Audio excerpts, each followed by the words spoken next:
Welcome to mega 9 TV పక్కా local AP news. తిరుపతిలో భూమన కరుణాకర్ రెడ్డి ఆధ్వర్యంలో నిర్వహించిన నియోజకవర్గ స్థాయి సమావేశం నిర్వహించారు. సమన్వయకర్త భూమన అభినయ్ డిఎస్సి నియామకాల్లో అక్రమాలు జరిగాయంటూ ఆధారాలతో సహా సంచలన ఆరోపణలు చేశారు. స్పోర్ట్స్ కోటా, నకిలీ జూడో సర్టిఫికేట్ల పేర్లతో అర్హత లేని వారికి ఉద్యోగాలు కట్టబెట్టారని మండిపడ్డారు. ఈ అక్రమాలకు నైతిక బాధ్యత వహిస్తూ మంత్రి నారా లోకేష్ వెంటనే రాజీనామా చేయాలని డిమాండ్ చేశారు. దీనిపై నిరసనగా ఆగస్టు 6 నుంచి 9 వరకు నిరవధిక నిరాహార దీక్ష, ఆగస్టు 10న భారీ ర్యాలీ నిర్వహించనున్నట్లు ప్రకటించారు.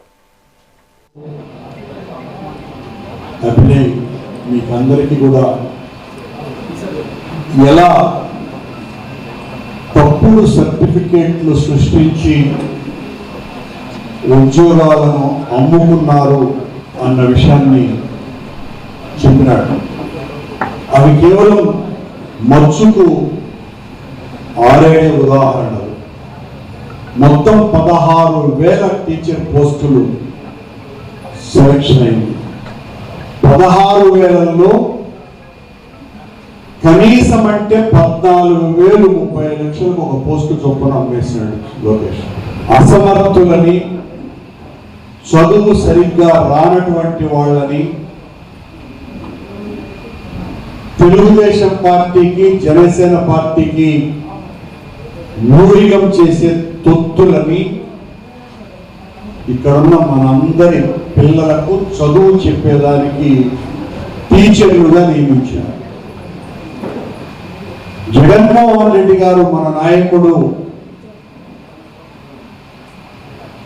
1,80,000 సచివాలయ ఉద్యోగాలు ఇచ్చాడు. మీకందరికీ కూడా తెలుసును, అందరూ మన పార్టీలో గట్టిగా పనిచేసిన వాళ్ళే. మనవాళ్ళు నాతో సహా ఎవరైనా సచివాలయానికి వెళ్ళి పని చేయండి అంటే మీరేమని ఇచ్చినారు ఉద్యోగం? మేము పరీక్ష రాసినాం, పాస్ అయినాం.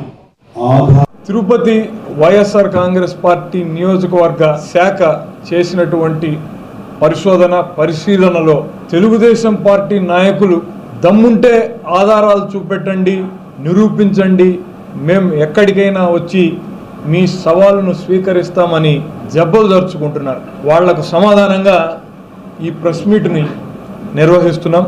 మీ అందరికీ తెలిసిందే, కూటమి ప్రభుత్వం అధికారంలోకి వచ్చిన తర్వాత 16,000 డిఎస్సి ఉద్యోగాలను భర్తీ చేసిందని గొప్పగళ్ళు చెప్పుకుంటూ వచ్చారు. ఈ 16,000 ఉద్యోగాల్లో 382 ఉద్యోగాలు స్పోర్ట్స్ కోటా కింద, 382 పోస్టులకు సంబంధించి ఏ రిటర్న్ ఎగ్జామ్ లేకుండా కేవలం స్పోర్ట్స్ సర్టిఫికెట్స్ వెయిటేజీ ఆధారంగానే వాళ్లను ఉద్యోగాల్లోకి తీసుకోవడం అన్నటువంటిది చాలా దారుణమైనటువంటి విషయం. ఇది మొదటి తప్పిదంగా మేము ఎత్తి చూపెడుతున్నాం. కారణం ఏంటంటే, రేపు పిల్లల భవిష్యత్తును తీర్చిదిద్దాల్సినటువంటి టీచర్లు కనీస విద్యార్హత వాళ్లకుందా లేదా అన్నటువంటిది రిటర్న్ ఎగ్జామ్ ద్వారా ధృవీకరించాల్సినటువంటి అవసరం ఉంది. తిరుపతి వైఎస్ఆర్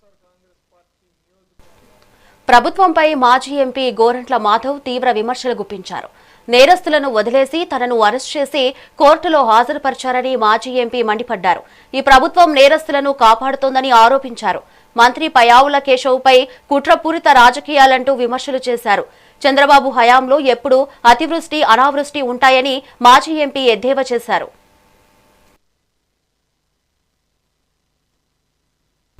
కడప జిల్లాలో దారుణం చోటు చేసుకుంది. ఒకే కుటుంబానికి చెందిన తల్లి, కుమార్తె దారుణ హత్యకు గురయ్యారు. రీమ్స్ పరిధిలోని దండోరా కాలనీలో కుమార్తె హారికను, మాచుపల్లి వద్ద తల్లి ఓబులమ్మను వేర్వేరు ప్రాంతాల్లో హతమార్చారు.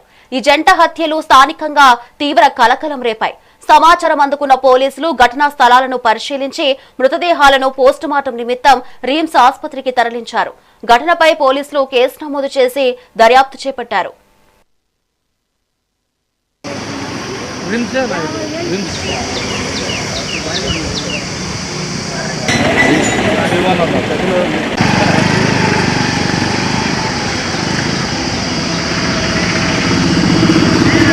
దండోరా కాలనీలో హారిక అనే అమ్మాయి 22 సంవత్సరాలు వాళ్ళ ఫాదర్ వచ్చేసి బాబు.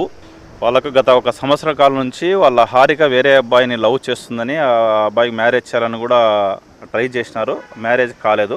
అలాగే కొద్దిగా అమ్మాయి వేరే అబ్బాయితో ఇక్కడ కాలనీలో కొద్దిగా ఈ విషయంలో లవ్ విషయంలో వాళ్ళు అప్పటి నుంచి అతను బీటెక్ చదువుతున్న అమ్మాయిని ఇంటి దగ్గరే పెట్టి ఆ ఇంట్లోనే అంటే ఉండేటట్లుగా ఏదైనా పనికి పోతే కూడా లాక్ చేసుకొని వెళ్ళేవాడు.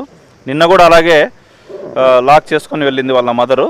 తర్వాత అమ్మాయి ఈరోజు మార్నింగ్ ఇంట్లోనే చనిపోయి పడి ఉంది. ఆ అమ్మాయి శరీరం పైన చిన్న చిన్న గాయాలు ఉన్నాయి. వాళ్ళ ఫాదరు నిన్న మధ్యాహ్నం నుంచి కూడా కనపడట్లేదు. కాబట్టి వాళ్ళ ఫాదర్ ఏదో అమ్మాయిని చంపినాడా లేకపోతే వేరే ఏమన్నా జరిగిందా అనేది ఫిర్యాదు ఇచ్చినారు. దానిపైన విచారణ జరుగుతుంది. వాళ్ళ అంటే అమ్మాయి వాళ్ళ తల్లి ఇక్కడే ఉంది మన దగ్గర, వాళ్ళ ఫిర్యాదు ఇచ్చింది మనకు. ముద్దాయమ్మ మన దగ్గర అయితే దానికి సంబంధించిన సమాచారం ఏం లేదు. టీటీడీలో వివిధ విభాగాల్లో పనిచేస్తున్న సుమారు 22,500 మంది కాంట్రాక్ట్ అవుట్సోర్సింగ్ ఉద్యోగులకు కనీస వేతనాల చట్టం అమలు చేయాలని బీజేపీ నేత నవీకుమార్ రెడ్డి డిమాండ్ చేశారు. సమాన పనికి సమాన వేతనం, ఉద్యోగ భద్రత కల్పించాలని కోరారు. ఖాళీ పోస్టుల భర్తీతో పాటు తాత్కాలిక ఉద్యోగులను రెగ్యులరైజ్ చేయాలన్నారు. రాబోయే టీటీడీ బోర్డు సమావేశంలో ఈ సమస్యలపై చర్చించి తీర్మానం చేయాలని విజ్ఞప్తి చేశారు. చేసేసి వెళ్ళిపోతున్నారండి ఉద్యోగస్తులంతా. ఈరోజు అవుట్ గోయింగ్ ఎక్కువైపోయింది, ఇన్కమింగ్ తక్కువైపోయింది. నేను పదే టీటీడీ ధర్మకర్తల మండలికి, అదేవిధంగా టీటీడీ ఉన్నతాధికారులకి, రాష్ట్ర ప్రభుత్వానికి విజ్ఞప్తి చేస్తున్నా, లేఖ కూడా రాశానండి. కొత్తగా టీటీడీలో ఉద్యోగ నియామకాల కోసం నోటిఫికేషన్ ఇవ్వండి. ఈరోజు అనేక సంవత్సరాలుగా, సుమారుగా 15-20 సంవత్సరాలుగా తిరుమల తిరుపతి దేవస్థానంలో సుమారు 22,500 మంది వివిధ విభాగాలలో outsourcing, contract, agencies, time scale, ఈ విధంగా FMS వర్కర్సు పనిచేస్తున్నారండి. అందులో ప్రధానంగా SLSMC corporation, Shri Lakshmi Srinivasa men power కార్పొరేషన్లో 3,800 మంది పనిచేస్తున్నారండి. సొసైటీస్లో 2,250 మంది పనిచేస్తున్నారు. ఏజెన్సీస్లో 100 మంది పనిచేస్తున్నారు. కాంట్రాక్ట్ బేస్ కింద 1,800 మంది పనిచేస్తున్నారు. అదేవిధంగా అన్నమాచార ప్రాజెక్టులో 300 మంది పనిచేస్తున్నారు. టైమ్ స్కేల్ కింద 200 మంది పనిచేస్తున్నారు. హెల్త్ వర్కర్స్ 2,700 మంది పనిచేస్తున్నారు. FMS వర్కర్స్ 4,800 మంది పనిచేస్తున్నారు. వీళ్ళంతా కూడా ఎక్కడ పనిచేస్తున్నారంటే దాదాపు 1000 మంది recruited during the previous government tenure అండి. అప్పుడు ఉన్నటువంటి ప్రభుత్వంలో నియమించబడ్డవారు. ఈ ఎంప్లాయీస్ అంతా కూడా దాదాపు 16 సంవత్సరాలుగా పనిచేస్తున్నారు. వీళ్ళంతా కూడా కొంతమంది కోర్టును కూడా, హైకోర్టును ఆశ్రయించడం జరిగింది. విభాగాలలో కూడా ఇటీవల కర్నూలు జిల్లా ఆదోని రాజకీయాల్లో ఎమ్మెల్యే విరూపాక్షి వ్యవహారం చర్చనీయాంశమైంది. కార్యకర్తలపై దాడి సమాచారంతోనే ఎమ్మెల్యే అక్కడికి వెళ్లారని, ఆపదలో ఉన్నప్పుడు నాయకులు వెళ్లడం సహజమని వైసీపీ రాష్ట్ర ఉపాధ్యక్షుడు చంద్రకాంత్ రెడ్డి స్పష్టం చేశారు. వాస్తవాలు తెలుసుకోకుండా విమర్శలు చేయడం తగదన్నారు. ఎమ్మెల్యే అరెస్టుపై ప్రశ్నలు లేవనెత్తుతూ తమ పార్టీపై వస్తున్న విమర్శలను ఎమ్మెల్యే తీవ్రంగా ఖండించారు. నిన్న మా అధినాయకుడు వైఎస్ జగన్మోహన్ గారి పిలుపు మేరకు ఆదోని ఇన్ఛార్జ్ సాయిప్రెడ్డి గారు, అలాగే ఎమ్మెల్సీ మసూన్ గారు డిఎస్సీ గురించి కొన్ని కార్యక్రమాలు జరుగుతూ మనం మాట్లాడడం జరిగింది. దాన్ని తెలుగుదేశం వాళ్ళు ఉమాపతి నాయుడు ఎవరైతే సీనియర్ నాయకుడు ఉన్నాడో మాట్లాడుతూ డిఎస్సీ గురించి మాట్లాడకుండా, దాన్ని మాట్లాడడం తప్పులే కానీ మరి డైవర్ట్ చేస్తూ మళ్ళీ ఈరోజు ఇరుపాసి గురించి, ఎమ్మెల్యే గురించి మాట్లాడినాడు. ఒక కార్యకర్త ఇమ్మీడియట్గా ఫోన్ చేస్తే ఒక ఎమ్మెల్యేగా పోవడం తప్ప అని చెప్పి నేను చెప్తున్నా. ఈరోజు అది తప్పు ఉండొచ్చు, ఒప్పు ఉండొచ్చు, కానీ కార్యకర్త ఫోన్ చేసిన తర్వాత, ఎందుకంటే కార్యకర్తలు వాళ్ళు చేసిన ఒక సేవతోనే ఈరోజు ఎమ్మెల్యేలుగా ఉన్నారు. వీళ్ళంతా కార్యకర్తలు లేకుంటే పార్టీ ఉండదు. ఈరోజు చంద్రబాబు నాయుడు చెప్పేది అదే భాష చెప్తాడు, మా వైఎస్ జగన్మోహన్ గారు అదే చెప్తాడు, కార్యకర్తలు ఉంటేనే పార్టీలు ఉంటాయని చెప్పి. మరి అటువంటి కార్యకర్త ఫోన్ చేసినప్పుడు ఒక ఎమ్మెల్యేగా ఇరుపాషిగా పోవడం తప్ప మేము అడుగుతున్నాం. దాన్ని పోయిన తర్వాత అక్కడ వాళ్ళు కూటమి ప్రభుత్వం ఈరోజు ఉంది కాబట్టి, టీడీపీ ప్రభుత్వం ఉంది కాబట్టి, ఇన్ఛార్జ్ ఎవరైతే ఉన్నారో ఆడ వాళ్ళు టీడీపీ ఇన్ఛార్జ్ ఉన్నారు కాబట్టి వాళ్ళు ఏం చేసినారు, అనవసరంగా కేసులు పెడుతూ ఇరుపాష గారిని ఒక మహిళను దూషిస్తాడని చెప్పి, మహిళలు బట్టలు చింపినాడని చెప్పి ఒక క్రియేట్ చేస్తూ దాన్ని ఏదో రాత్రి చేసినారు దాన్ని. అది ఏమైంది పొద్దున కలే ఆ వీడియోలు వచ్చినాయి బయటికి. ఆమె భర్తనే ఆమె మహిళ యొక్క బట్టలు చింపి మరి ఈరోజు ఎస్సీ కేసు వేయడము అది సమంజసమా? తిరుపతిలోని తన్నపల్లి శ్రీ పద్మగిరి బాల వేలాయుధ దండపని స్వామివారి ఆలయంలో ఆడికృతిక మహోత్సవాలు ఏర్పాట్లు ముమ్మరమయ్యాయి. రేపు ధ్వజారోహణంతో ఉత్సవాలు ప్రారంభం కానున్నాయి. ఆగస్టు 7న ఆడికృతిక మహోత్సవం ఘనంగా జరగనుంది. భక్తుల కోసం ప్రత్యేక వసతులు, త్రాగునీరు, అన్నదాన ఏర్పాట్లు చేస్తున్నారు. ఓం శ్రీ గురుభ్యో నమః. శ్రీ తనపల్లి పద్మగిరి బాల జ్ఞాన దండాయుధపాణి స్వామి వారి దేవాలయము ఆడికృతిక కావడి మహోత్సవం అత్యంత వైభవంగా జరగనుంది. మనకి ఆగస్టు 2వ తారీఖున తిరుమంజన సేవ అత్యంత వైభవంగా జరిగింది. తరువాత మనకి దేవాలయంలో రేపు ఉదయం అనగా 5వ తారీఖున ఉదయం 6 గంటలకి ప్రథమ తాంబూలం చెల్లింపు జరిగి తరువాత స్వామివారి యొక్క ధ్వజారోహణ మహోత్సవ హోమం ప్రారంభమవుతుంది. 9 గంటలకి స్వామివారి యొక్క ధ్వజారోహణ మహోత్సవం జరుగుతుంది 9:15 తదనంతరం శ్రీ సుబ్రహ్మణ్యేశ్వర స్వామి వారి 6వ తారీఖున భరణి అభిషేకం జరుగుతుంది ఉదయం. తరువాత 7వ తారీఖున ఆడికృతిక కావడి మహోత్సవం జరుగుతుంది. కావున భక్తాదులందరూ కూడా ఇచ్చేసి స్వామివారిని దర్శించుకొని అదేవిధంగా ఆడికృతికి కావలసిన సంబంధించిన అన్ని ఏర్పాట్లు కూడా సరే ప్రజలకి త్రాగునీరు కానీ వాహన పార్కింగ్ సౌకర్యం కానీ కింద ఏర్పడటం చేయడం జరిగింది. ఓం శ్రీ గురుభ్యో నమః. శ్రీ తనపల్లి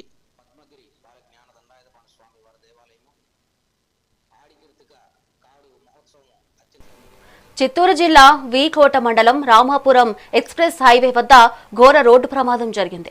కర్ణాటక నుంచి తిరుపతికి వెళ్తున్న కారు టైరు పంచర్ కావడంతో అదుపు తప్పి పల్టీలు కొట్టింది. ఈ ప్రమాదంలో తిరుపతికి చెందిన గౌతమి అక్కడికక్కడే మృతి చెందగా ఆసుపత్రిలో చికిత్స పొందుతూ ఆమె సోదరి మానస ప్రాణాలు కోల్పోయారు. మరో 3కి తీవ్ర గాయాలయ్యాయి. సమాచారం అందుకున్న ఎస్ఐ పేక్షావలి ఘటనా స్థలానికి చేరుకుని కేసు నమోదు చేసి దర్యాప్తు చేస్తున్నారు.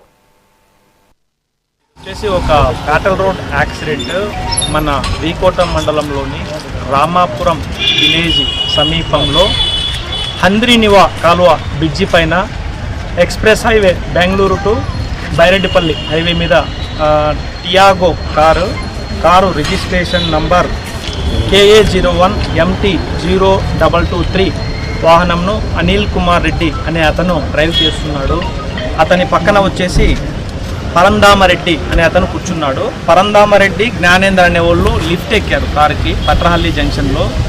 మానస అదేవిధంగా గౌతమి. మానస ఎవరైతే ఉన్నారో అనిల్ కుమార్ రెడ్డి వైఫ్, డ్రైవింగ్ చేసే అతను వైఫ్. మానస యొక్క సిస్టర్ గౌతమి, వీళ్ళిద్దరు వెనకాల కూర్చున్నారు.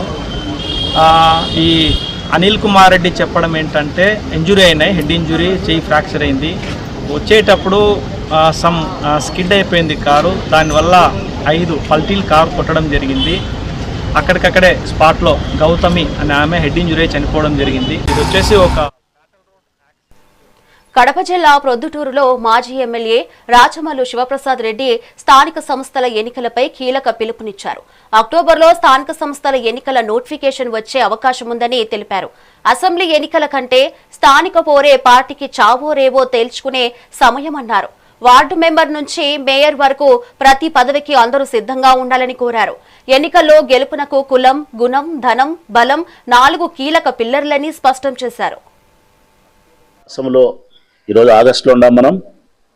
అక్టోబర్ 3వ తారీఖున SIR సర్ అంటే ఓటర్ల యొక్క తొలగింపు, ఓటర్ల యొక్క చేరిక, చనిపోయిన వారికి తొలగించడం, షిఫ్ట్ అయిపోయిన వాళ్ళకి తీసేసుకోవడం, ఈ కార్యక్రమం అంతా ఏదైతే ఉందో తొలగింపులు, చేరికలు, ఇది అక్టోబర్ 3 నాటికి పూర్తి అవుతుంది సర్ అనే కార్యక్రమం. ఈ అక్టోబర్ 3 తర్వాత 4 కానీ 5 కానీ 6 కానీ మరొక 4-5 రోజుల లోపల ఈ రాష్ట్ర ప్రభుత్వం ఎన్నికల కమిషన్ మాట్లాడి తప్పనిసరిగా నోటిఫికేషన్, స్థానిక సంస్థలకు నోటిఫికేషన్ ఇచ్చే అవకాశం ఉంది. నాకు ఉండబడిన విశ్వసనీయ సమాచారం ప్రకారము 3 తర్వాత నోటిఫికేషన్ వచ్చే అవకాశం ఉంది. అంటే మరొక వారానికో 5 రోజులకో నోటిఫికేషన్ వస్తే అక్టోబర్లో 3 తర్వాత అక్టోబరు ఆఖరికల్లా 20 తారీఖు 15, 25, 30 తారీఖు లోపల ఎన్నికలు, స్థానిక సంస్థలు, మున్సిపల్ ఎన్నికలను పూర్తి చేసే కార్యక్రమం జరగబోయేదానికి ఆస్కారం ఉంది. ఈ నేపథ్యంలో వైఎస్ఆర్ కాంగ్రెస్ పార్టీ కార్యకర్తలకు, నాయకులకు విజ్ఞప్తి చేస్తా ఉన్నా. ఈ సర్ అనే కార్యక్రమం 3 తర్వాత జరగబోయే ఎన్నికలకు ఇప్పుడు కొత్తగా ఏమైతే ఓటర్ లిస్టు తయారైందో, కొత్తగా అంటే ఇవన్నీ తొలగింపులు, చనిపోయిన డిలీట్ చేసినారు, తర్వాత షిఫ్ట్ అయినట్టు పక్కకు పోయినాయి, నికరంగా ఏవైతే ఉన్నాయో ఇప్పుడు ప్రొద్దుటూరు నియోజకవర్గం ఉంది. ఉదాహరణకు ఈ సర్ అనే ప్రక్రియకు ముందు 2,50,000 ఓట్లు ఉన్నాయి. సర్ అనే ప్రక్రియ పూర్తయిన తర్వాత మాకు ఉండబడిన ఓట్లు 2,18,000, అంటే 32,000 పూర్తి చేసినారు. రాబోయే 6 నెలల్లో భూములన్నిటినీ రీసర్వే చేసి పూర్తి స్థాయిలో పట్టాదారు పాస్ పుస్తకాలు పంపిణీ చేస్తామని చిత్తూరు ఎమ్మెల్యే గురజాల జగన్మోహన్ తెలిపారు. గుడిపాల మండలం కొండాపూర్ గ్రామంలో ఆయన పాస్ పుస్తకాలను పంపిణీ చేశారు. గత ప్రభుత్వంలా కాకుండా సీఎం చంద్రబాబు సర్వే పూర్తి చేసి సక్రమంగా ఇస్తున్నారని పేర్కొన్నారు. అయితే వైసీపీ వారికే అధికారులు ప్రాధాన్యం ఇస్తున్నారని గ్రామస్తులు ఫిర్యాదు చేయగా అధికారులు అంకిత భావంతో పనిచేయాలని, కూటమి ప్రభుత్వ ప్రాధాన్యతలకు అనుగుణంగా నడుచుకోవాలని ఎమ్మెల్యే ఆదేశించారు.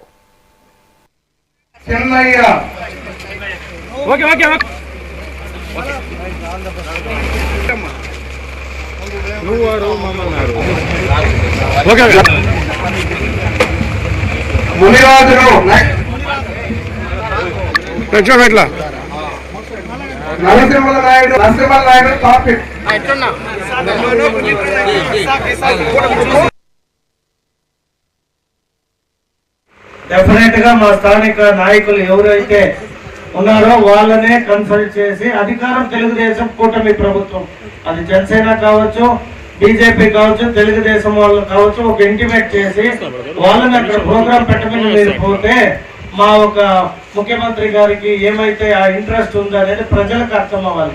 ఇవన్నీ చేసేది ఎవరి కోసము? ప్రజల మంచి కోసం. లేదా ఆయన ఫోటో వేసుకోవాలంటే కాబట్టి మీరు కూడా ఎక్కడైనా ఏదైనా ఇష్యూస్ ఉంటే మండల నాయకుడి గురించి తీసుకుపోయి ఎమ్మటే సాల్వ్ చేసుకోండి. ఎక్కడో ప్రజల్లో, సభల్లో మనం కూడా అధికారంలో ఉండి మాట్లాడితే మళ్ళీ మనం అన్ఫిట్ అనుకుంటారు. మీరు పోయి నేరుగా ఆఫీసుల్లో కొట్లాడండి, తప్పేంలో అధికారంలో ఉన్నాం. ఎవరైనా ఏదైనా జరిగితే మండల అధ్యక్షుడిగా ఫస్ట్ ఆయనకి ఆ బాధ్యత ఉంది, తీసుకుపోయి ఆయనతో మాట్లాడిపించే సమస్యను అక్కడే రిజాల్వ్ చేయండి. పబ్లిక్ లో ఎప్పుడు కూడా మనం మాట్లాడుకోకూడదు. మాట్లాడితే లేదా నో ప్రాబ్లం, నేను చెప్పేది తప్పన్నా, బట్ ఎక్కడ చెప్పాలి? మంచిని జనాల్లో చెప్పండి, చెడు చెవులో చెప్పండి. చెడు అనేది ఇవన్నీ బయటికి రాంగ్ మెసేజ్ పోకూడదు. Right, all the best. ఏదైతే ఇప్పుడు ఈ కార్యక్రమాన్ని ఎంఆర్ఓ గారు చెప్పినట్టు పట్టా పాస్బుక్ ల పంపిణీ కార్యక్రమాన్ని ఇంకా ఒక సంవత్సరం ఉందా సార్? ఇది 27 దాకా. ఓకే, మార్చి 27 అంటే ఇంకా పెద్దగా 6 నెలలు. డెఫినెట్ గా మా స్థానిక నాయకులు ఎవరైతే ఉన్నారో వాళ్ళు. గుంటూరు జిల్లా తాడేపల్లిలోని వైసీపీ కేంద్ర కార్యాలయం వద్ద బోరుగడ్డ అనిల్ నిరసన చేపట్టారు. మాజీ సీఎం వైఎస్ జగన్ ని కలిసే అవకాశం ఇవ్వాలని ఆయన డిమాండ్ చేశారు. సజ్జల రామకృష్ణారెడ్డి తన కుటుంబానికి క్షమాపణలు చెప్పాలని, నన్ను రౌడీ షీటర్ అని వ్యాఖ్యానించిన కారుమూరి వెంకటరెడ్డిని పార్టీ నుంచి బర్తరఫ్ చేయాలని కోరారు. జగన్ పిఏ కేఎన్ఆర్ కు ఫోన్ చేసినా స్పందించలేదని, పార్టీ కోసం పనిచేసిన తన సాఫ్ట్వేర్ కంపెనీలను మూతపడి అకౌంట్లు ఫ్రీజ్ చేయాలని, సొంత పార్టీ నేతల వ్యాఖ్యలతో కుటుంబం మానసికంగా బాధపడుతుందని ఆవేదన వ్యక్తం చేశారు.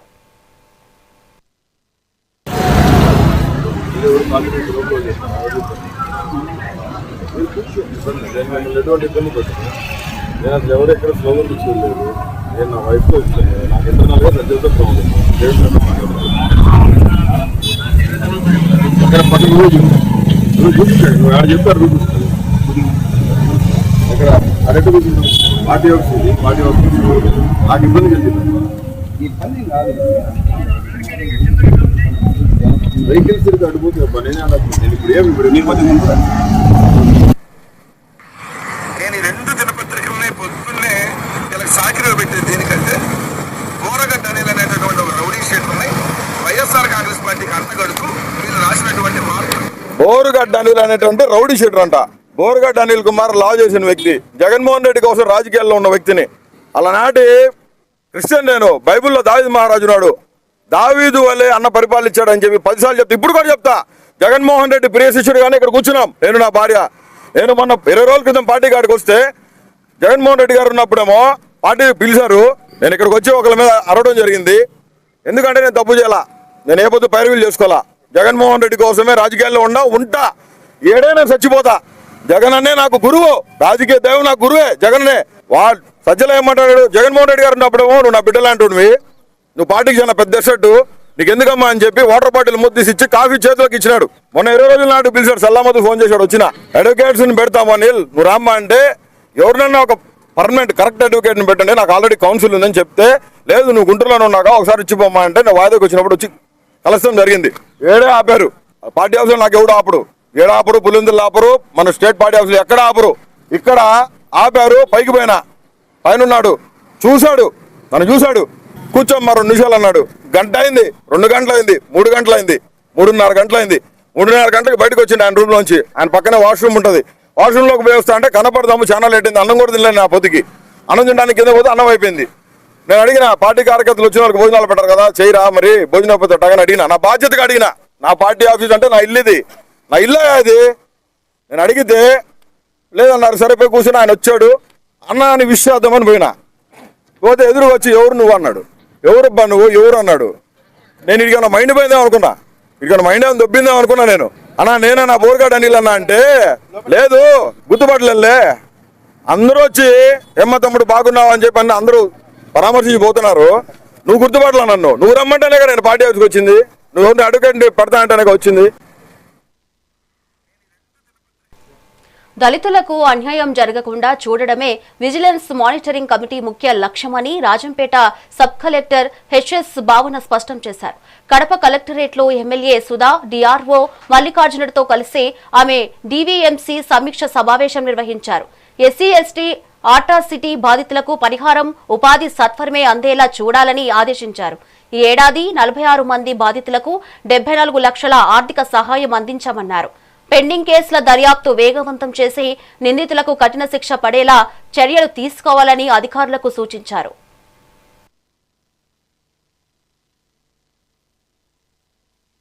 So ఇది ఈ 8 months నుంచి this is going between revenue and police department.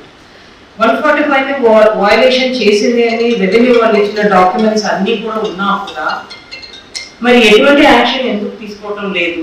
దీంట్లో ఏమి హిండరెన్స్ ఉంది? Both departments why they are not able to do justice to one SC women who has taken a land. ఇది ఎట్లా, దీనికి జస్టిస్ ఎట్లా చేస్తారు ఫైనల్ లో? బికాస్ ఇది పద్వేల్ ఎస్సీ కమిటీ మీటింగ్ లో కూడా డిస్ట్రిక్ట్ మానిటరింగ్ కమిటీలో కూడా డిస్కషన్ జరిగింది. అది జరిగిపోయి 3 months అయిపోయింది. ఇప్పుడు ఇక్కడ డిస్ట్రిక్ట్ లెవెల్లో మేము ముందర ఇష్యూ పెడుతున్నాము. మరి దీనికి ఏం సమాధానం చెప్తారు? బికాస్ రెవెన్యూ వాళ్ళు పోలీస్ వాళ్ళు ఇద్దరు ఒకరి మీద ఒకరు చెప్తున్నారు. వైలేషన్ జరిగిందని రెవెన్యూ వాళ్ళు ఇచ్చారు, అవన్నీ కూడా దీంట్లో ఉన్నాయి, డాక్యుమెంటెడ్ గా ఉన్నాయి.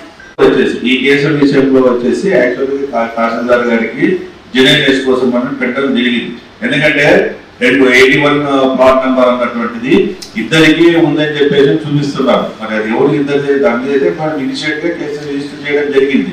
సరే సార్, ఇప్పుడు 145 ని వైలేట్ చేశారు అన్నది రెవెన్యూ వాళ్ళు ఇచ్చారు కదా, దాని మీద మరి మనం యాక్షన్ తీసుకోవాలి కదా. How can she go into the land once ఒకసారి 145 పెట్టిన తర్వాత ఈమె బిల్డింగ్స్ అంతా డెమాలిష్ చేసి she has constructed a compound wall.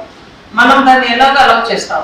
ఎక్కడైనా మర్డర్స్ జరిగి అటువంటి వాళ్లకు ఎంప్లాయ్మెంట్ అనేది కల్పించడం జరుగుతుంది.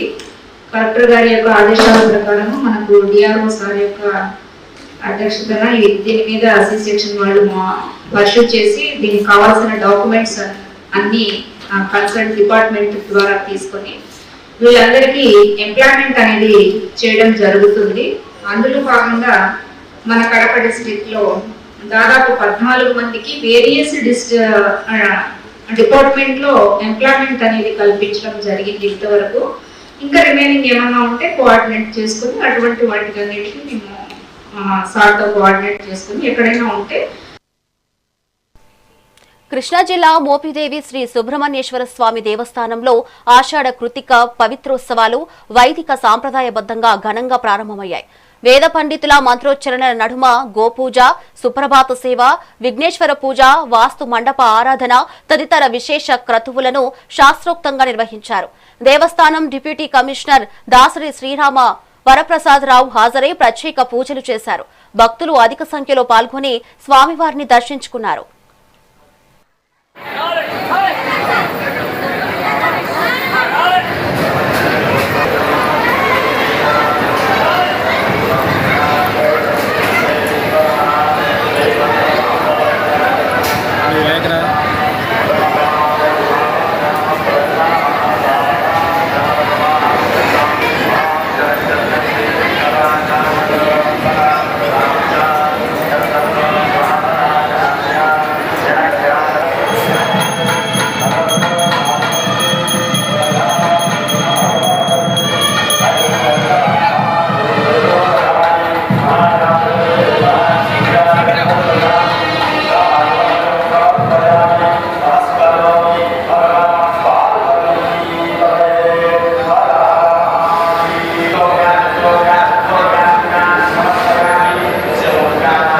గ్రామంలో వెంచేస్తున్న శ్రీ వల్లీ దేవసేన సమేత సుబ్రహ్మణ్యేశ్వర స్వామి వారి ఆడి కృత్తిక సహిత పవిత్రోత్సవాలు ఈరోజు గణపతి పూజతో ప్రారంభమయ్యాయి. ఈ రోజు నుండి 7వ తారీఖు వరకు ఈ పవిత్రోత్సవాలు కొనసాగుతాయి. 7వ తారీఖున ఆడి కృత్తిక నిర్వహించబడుతుంది. అదే రోజు శాకంబరయ అలంకారం కూడా ఉంటుంది. ఈ సందర్భంగా భక్తులకు తెలియజేసేది ఏమిటంటే, ఈ పర్వదినాల్లో అభిషేకము, కళ్యాణము ఉండవు. మండపాభిషేకము అలాగే సర్పదోష పూజ యథావిధిగా కొనసాగుతాయి. 7వ తారీఖు సాయంత్రం 5 గంటలకి కళ్యాణం దేవాలయ ప్రాంగణంలో నిర్వహించడం జరుగుతుంది. ఈ కార్యక్రమాలకు సంబంధించినటువంటి అన్ని ఏర్పాట్లు చేయటం జరిగింది. కావున భక్తులందరూ కూడా ఈ పర్వదినాల్లో శ్రీ స్వామివారిని దర్శించి ఆశీస్సులు పొందవలసిందిగా కోరుతున్నాం. బ్రహ్మాండ వాహదేవాయ నాగరాజాయతే నమః. మన ఆంధ్రదేశంలో ప్రముఖ పుణ్యక్షేత్రములలో ఒకటిగా వెలుగొనుతున్నటువంటి కృష్ణా జిల్లాలో మోపిదేవి గ్రామంలో వేంచేసినటువంటి శ్రీవల్లి దేవసేన సమేత శ్రీ సుబ్రహ్మణ్యేశ్వర స్వామి వారి దేవస్థానం నందు ఈ రోజు లగాయతుగా 7వ తారీఖు వరకు పవిత్రోత్సవ సహిత ఆదికృత్తిక మహోత్సవ కార్యక్రమములు అత్యంత వైభవోపేతంగా జరపడానికి దేవస్థానం వారు అన్ని ఏర్పాట్లు చేసి ఉన్నారు. ఈ కార్యక్రమాలలో భాగంగా ఇంతకు ముందరే స్వామి యొక్క దివ్యానుగ్రహం చేత విఘ్నేశ్వర పూజతో ఈ పవిత్రోత్సవ కార్యక్రమం ప్రారంభించుకున్నాం. ఈ పవిత్రోత్సవములు ఎందుకు చేస్తారంటే, సంవత్సరం లగాయతుగా దేవస్థానంలో జరిగేటువంటి స్పృశ్యాస్పృశ్య దోష నివారణ జరిగి ఆ మూర్తులు చైతన్యంగా ఉండాలని చెప్పి ఎటువంటి ఇబ్బందులు ఉన్నా కూడా ఈ పవిత్రోత్సవాలతో మూర్తి చైతన్యం అవుతుంది. మూర్తి ఎప్పుడైతే చైతన్యం అవుతుందో అప్పుడు మనం కోరినటువంటి కోరికలు తప్పకుండా సిద్ధిస్తాయని చెప్పి మన యొక్క శాస్త్రములలో పేర్కొన్నప్పటి విధంగా పవిత్రోత్సవ కార్యక్రమములు ప్రతి దేవాలయాల్లో నిర్వహిస్తుంటారు. శివాయ శివమూర్తే బ్రహ్మాండ వాహదేవాయ నాగరాజాయతే నమః. కృష్ణా జిల్లా మోపిదేవి మండలం మోపిదేవి గ్రామంలో వేయించేసి ఉన్న శ్రీవల్లి దేవసేన సమేత శ్రీ సుబ్రహ్మణ్యేశ్వర స్వామివారి దేవాలయం నందు ఈ రోజు నుంచి కూడా 7వ తారీఖు వరకు స్వామివారి పవిత్రోత్సవ కార్యక్రమాలు అత్యంత వైభవపేతంగా జరుగుతాయి. మొదటి రోజున ఈ రోజు స్వామివారికి విఘ్నేశ్వర పూజల కార్యక్రమంతో పవిత్రోత్సవ కార్యక్రమం మొదలై, అలాగే చివరి రోజున 7వ తారీఖు ఆషాఢ కృత్తిక అంటే స్వామివారి జన్మ నక్షత్రం సందర్భంగా ఉదయం నుంచి కూడా విశేషమైనటువంటి పూజా కార్యక్రమాలు జరుగుతూ ఉంటాయి. ఉదయం 10 గంటలకి స్మహన్యాస పారాయణ, అలాగే తదనంతరం స్వామివారికి ఏకాదశి రుద్రాభిషేక కార్యక్రమాలు, మధ్యాహ్నం 3 గంటలకి స్వామివారికి లక్ష బిల్వార్చన కార్యక్రమం, అలాగే సాయంత్రం 6 గంటలకి స్వామివారికి పంచహారతులు చతుర్వేద స్వస్తి కార్యక్రమం జరుగుతుంది. కావున ఈ పవిత్రోత్సవాలు మరియు ఆషాఢ కృత్తికలో భాగంగా భక్తులందరూ కూడా ఈ 4 రోజులు స్వామివారిని దర్శించి తీర్థ ప్రసాదాలు స్వీకరించి స్వామివారి కృపకు పాత్రలు కావాల్సిందిగా కోరుచున్నాం. దళిత క్రైస్తవులకు ఎస్సీ హోదా కల్పించాలని కడప సమావేశంలో మాజీ ఐఏఎస్ అధికారి విజయ్ కుమార్ డిమాండ్ చేశారు. ఏ మతంలోకి మారినా కులం మారినప్పుడు కేవలం ఎస్సీ వర్గాలపైనే ఆంక్షలు విధించడం సరికాదన్నారు. 80 ఏళ్లుగా ఉన్న ఈ సమస్యపై రాష్ట్ర అసెంబ్లీ తీర్మానాలతో సరిపెట్టకుండా పార్లమెంట్లో బిల్లు తెచ్చేలా కేంద్రంపై ఒత్తిడి తేవాలని సూచించారు. రాజకీయ పార్టీలు ఎస్సీలను వాడుకుంటున్నాయని, అన్యాయాలపై తమ లిబరేషన్ కాంగ్రెస్ పార్టీ నిరంతరం ప్రశ్నిస్తుందని విజయ్ కుమార్ స్పష్టం చేశారు.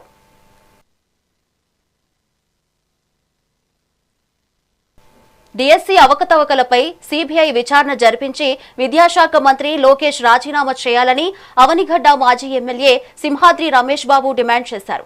కృష్ణా డెల్టా చివరి ఆనకట్టు వరకు సాగునీరు అందించాలని కోరుతూ ఈ నెల 6న పులిగడ్డ ఆక్వాడక్ట్ వద్ద నిరాహార దీక్ష చేపడుతున్నట్లు తెలిపారు.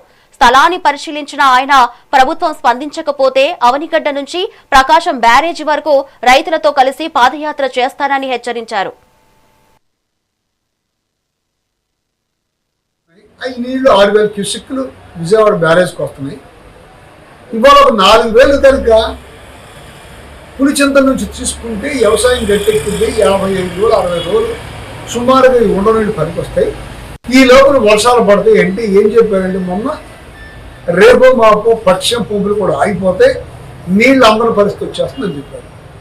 మొన్న రాత్రి 14 లక్షల క్యూసెక్లు సముద్రంలో కలిసిపోయింది గోదావరి. ఇవాళ కూడా 9 లక్షలు 8 లక్షలు చుట్టూ అంటే సముద్రంలో కలిసిపోతుంది. పక్షం పంపులు ఏమి ఆడడం లేదే. ఇవాళ కావాల్సింది ఏంటంటే ఒక 4,000 పుడిచింత నుంచి తీసుకొస్తే పని జరుగుద్దంటే ఎవరో మాట్లాడు.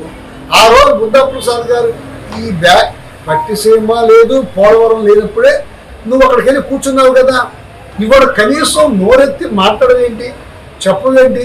ఈ రైతాంగాన్ని ఏం చేద్దామని ఎందుకు పసుపు తుంకాలు వెళ్ళారు, ఎందుకు వాటర్ వదిలారు, కొబ్బరికాయలు ఎందుకు కొట్టారు, ఏరువాకలు ఎందుకు చేశారు, ఎవరిని ముంచుదామని చేశారు.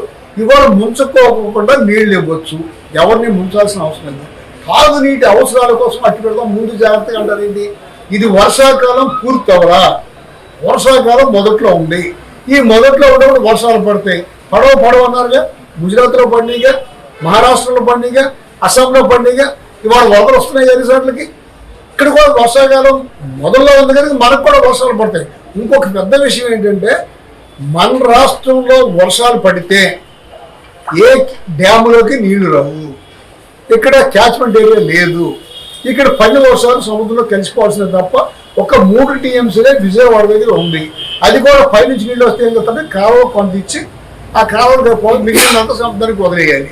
రేపో మాపో వర్షాలు పడితే మళ్ళా సముద్రానికి వదల తప్పదు. ఇదంతా ఎట్టా ఉందంటే ఇవాళ అవకాశం కూడా ఇవ్వకపోవడం, మంచినీళ్ళ పేరుతో ఇవ్వకపోవడం ఎట్టా ఉందంటే మీరు ఆవు కొనుక్కోండి, దూడ కొనుక్కోండి, గేదెలు కొనుక్కోండి అని చెబుతున్నాడే. దీన్ని నాశనం చేయడానికి తప్ప, వ్యవసాయం నాశనం చేయడానికి తప్ప ఇంకోటి కానీ కాదు. ఇవి పక్కా లోకల్ ఏపీ న్యూస్ అప్డేట్స్. చూస్తూనే ఉండండి మెగా 9 టీవీ.